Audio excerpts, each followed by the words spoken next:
Horses read feelings, emotions accurately, purely, and treat it as information. So when horses interact with us, that is partly what they're doing.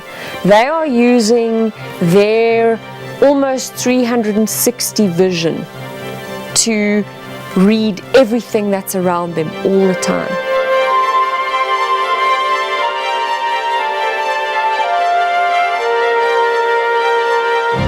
Their reaction to emotion is very powerful, and they are intention readers. So when we communicate with horses, what happens is that they read our truth, because they know and haven't disconnected from the fact that we speak not only with words, but with our bodies, with our hearts, with our minds. It started with horses helping humans with physical therapy, and is growing more and more to horses helping humans with psychotherapy.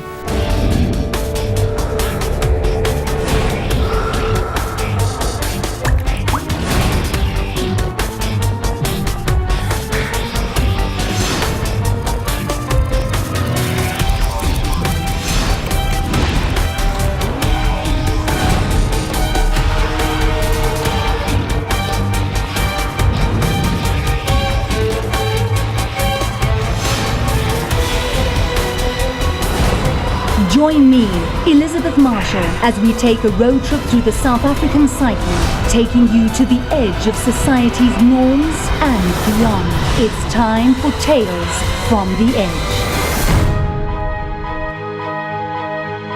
Imagine being able to talk to horses and get an answer. Liesl has been trained in the art of equine therapy, which essentially means using horses as therapists. I call this fascinating chapter in my book, Beasts That Soothe the Savage Breast. I was certainly very fortunate growing up as a kid that I had a family, particularly my mum and dad, who loved animals. So the animals were a part of our family. The animals weren't separate from us. That was probably the start of one of the greatest gifts I've ever received, in that it's just always made sense to me that animals share this world with us as equals, and that they have great gifts of wisdom and teaching and healing. The great love affair with horses started at a very early age. There was something about, as a young girl, having my own horse who I could tell all my secrets to and say anything to, and he never looked at me and went, "Oh, that's a bit of a silly thing to say," or, you know, like there was just always such an openness. I guess I just never outgrew it. I just never lost the love affair. I certainly moved away from it for a number of years, but somehow it just never stopped being really important to me. In its simplest form, there is this big four-legged person that chooses to have a relationship with someone, and through that relationship they both get to experience themselves at another level that most human relationships generally don't offer us. When you meet a horse, they meet the true you, and they call you to that place. Ancient cultures like the Celts called horses anamkara, spirit friend, soul friend. I guess in my work what I help facilitate is a space where humans and horses get to meet without an agenda. This space, this place, has a unique piece to it. Liesl started her career as a play therapist for young children, but had this nagging feeling that the universe was sending her a sign to pursue another dream. The sign came and wasn't subtle. The unique peace was rudely interrupted one evening by the wrath of Mother Nature. Liesl had just finished her training and had just secured this idyllic setting when disaster struck. The space was ready, and then on that night we came home to the most terrific fires. That was it was quite an amazing night. On that night, the farm burnt down. Most of our home burnt down. All physical material that showed like my career as a helping professional up until that point burnt down that night. My books, my play therapy equipment, my certificates, my degrees, pretty much all of it went up in smoke that night in a very short period of time. And we were here. One of the choices we made that night was not to leave the animals, but to move them to safety. One of my great heroes that night was our helper, Thokozani, because it certainly wasn't part of his job description to help get animals out, to safety from fires. It was in the middle of the night. There was great personal threat to all of us, and yet that night he chose to help us, help the horses get out. So we loaded the cats and the dogs into the car. We managed to grab some heirloom books, photographs, computer, warm clothes, decent boots, before we kind of ran off into the night. Our self-catering accommodation, which was kind of the first part of the retreat, that burnt down. And then later that night, so did most of our home. And there were amazing people here that night. Thokozani, of course, stands out for me.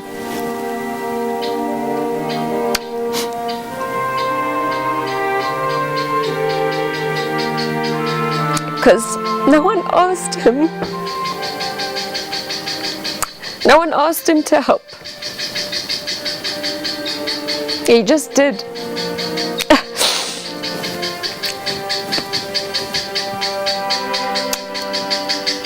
And afterwards, when a friend of ours asked him, short talks, were you scared that night? He said, yes, very. And yet he just moved. He just took 5 thoroughbreds through the river while we ran around doing, getting the other animals, into sort of contained spaces so that we could move them. A friend of ours from down the road and my husband and Thokozani, I plotted the course, which you can actually kind of see behind us here. So I looked that night and said, okay, we need to cut that fence, move up into that area, because next door to us was quite a big burnt field. And I knew that even if the fire surrounded us, if we got into the middle of that field, we would be safe from the fire, safe from the smoke. I drove the cats and dogs to Tony's house, left them there, and then came back round the other side to then find Thokozani and the 5 boys. And I got Thokozani on the cell phone. He said, the boys just want to run. I said, Thokozani, just don't let them go. Just keep moving. Even if you go round and round in a circle, just keep moving. And tell the boys I'm coming.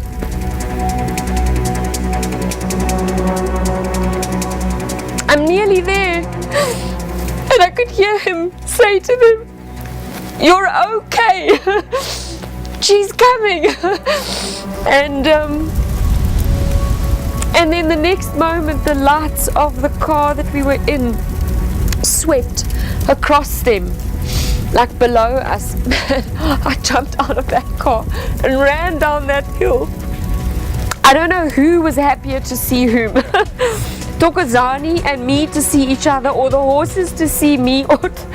It was after midnight at this stage. The wind was howling. They say that there were winds in excess of 100 kilometers per hour that night. And so it just drove the fire, just continuously. 60,000 hectares burnt down that night. And we walked nearly 10 kilometers to Tony and John Matchett's farm and home. That's where the horses stayed for nearly 7 weeks after the fire, because there was nothing here to come home to. After the fire, the rains came, and then the snow came. And so it was just kind of one thing after another, but the thing that stays with me is the love and the compassion and the kindness that people showed over and over again. Yes, it was hard in the months after. It kind of derailed my little plan. But I think sometimes that's a good lesson for us to learn, you know, that we set the intention and then we have to let go of our attachment to how it's supposed to happen. All I had left was me, what was inside of me, my horses, and this land. If there was ever a sign to say, this is what you're supposed to be doing, then that was probably it. The fire burnt away all the excess, all the trappings. What we have inside of us is what is truly ours, and nothing and no one can take away.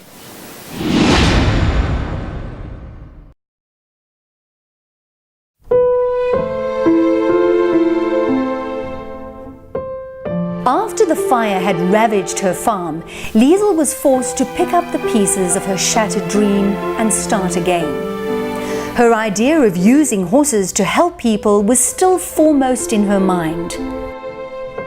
The skeptic in all of us must ask, though, how does a horse offer any form of comfort or therapy to a human? What one has to be able to do in this work is really deepen the relationship with your co-facilitator.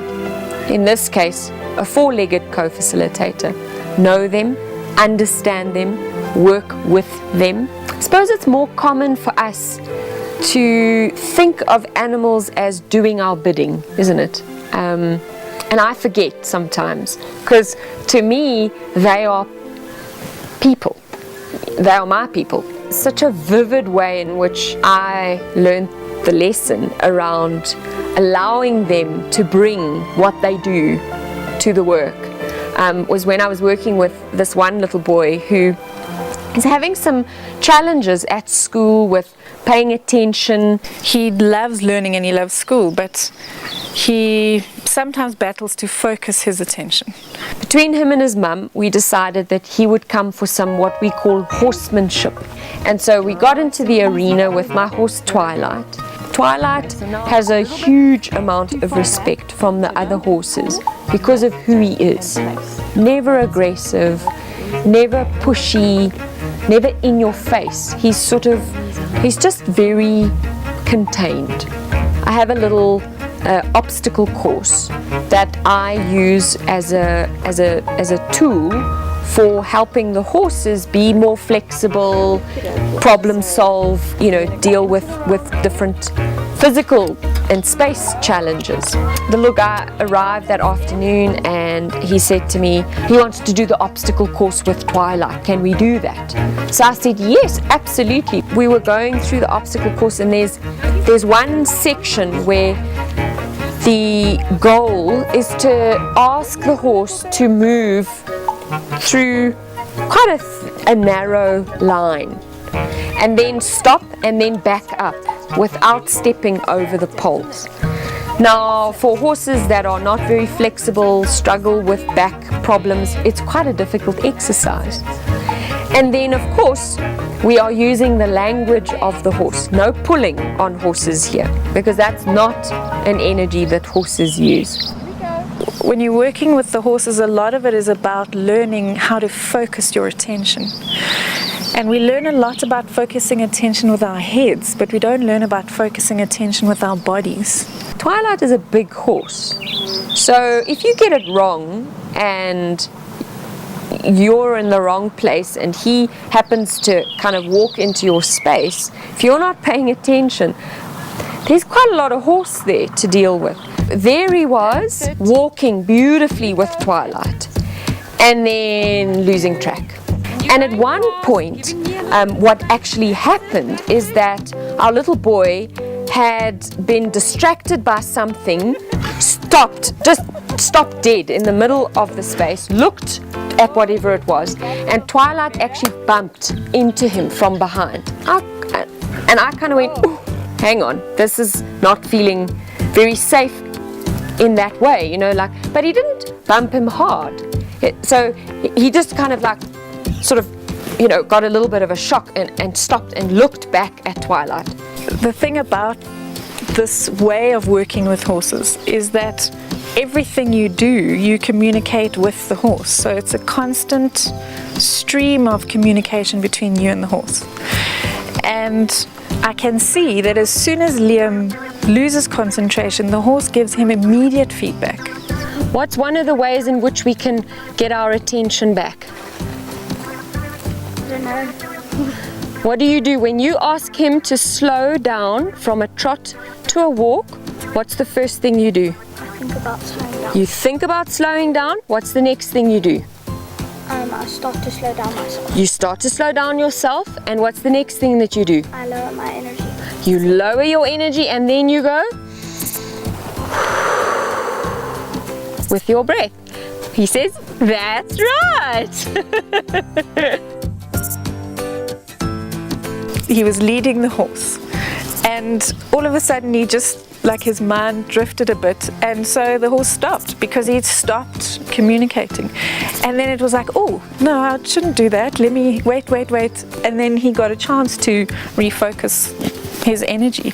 And I think it's just, I don't know, school and a lot of the things we do, computers, everything, it's all in our heads, and it's often not about relationships, about what you know and what you can remember and what you get right and all that sort of stuff.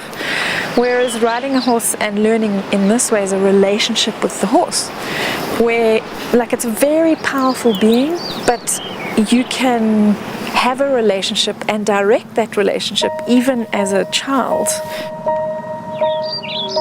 For him, and for the changes that we see at home, is just his confidence, a sense of power in being able to influence his own behavior. When I think like I want to go energetic, he would go energetic as well. And if I lost concentration, he would stop. He gets excited about the things that he can do instead of getting frustrated with himself about the things he can't. It feels like my best friend.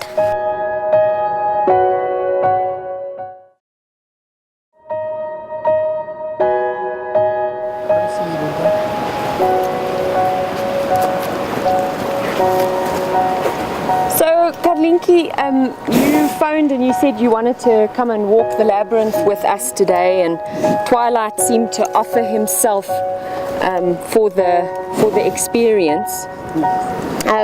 So I'm wondering, you didn't really tell us over the phone, you know, you just said, I need to come and walk the labyrinth, are you guys available? We said, sure. What is the theme or the you know, the something that made you feel like you want to walk the labyrinth and think about or meditate on, and you obviously had a reason for asking us to journey with you. Yes. Well, I think what it is that I want is also going to come out of my meditation in the labyrinth, as it does. But I think I wanted to start, or just some focus on, or something that I need to work with or think about, or kind of find out what I need to think about it, is that I have a baby and I want to deal with some of my baby stuff, with my origins and my creativity and my beginnings, which sounds a little bit esoteric, but I just need to walk a bit, walk a bit and just find a practical way to deal with this and to see where I'm going. You see, because everything in my life at this moment points to children or baby or beginning or creativity. So I want to see where this is going, and the labyrinth helps me think. You and horses And are- so often we know, I mean, you've been here before, you've worked with the horses before, you've walked the labyrinth before. I have. But maybe just holding as well within us that some part of our story we're able to speak. Some part of our story we need to just hear. And maybe that's what the labyrinth can offer you today, is an opportunity to hear some of your story. Yeah. And we will walk beside you and just in a quiet way help you hold that. Thank you. That's what I need. And our willing assistant, facilitator, therapist on hooves, Twilight, wise man that he is, Old soul. old soul, Salmon. offering to help hold some of the energy, help hold some of what's significant at this time. Yes. So thank you, Twilight, and thank you, Carlene, for being here today, and thanks for inviting us to share this with you, because, you know, even when someone can't necessarily say what their reason is, their reason matters. Yes. Thanks. As we leave this place of knowing, of acknowledging where we come from, may we go forward with greater strength, with greater understanding, and with greater compassion for our journey into the world. Oh man, how lucky am I to be able to give expression in my life to my two great passions. So my passion for horses and my passion for helping people, for helping humans, has been in many ways a fairy tale for me. There are days when I wake up and I think, oh, how did I get so lucky? Like, you know, how did this happen? And obviously there are many parts to the story of kind of how it came about. But very simply put, healing with horses is exactly that. It's humans interacting with horses to heal emotional hurts. Sometimes it's just in here. So, it seems that beasts may indeed soothe the savage breast.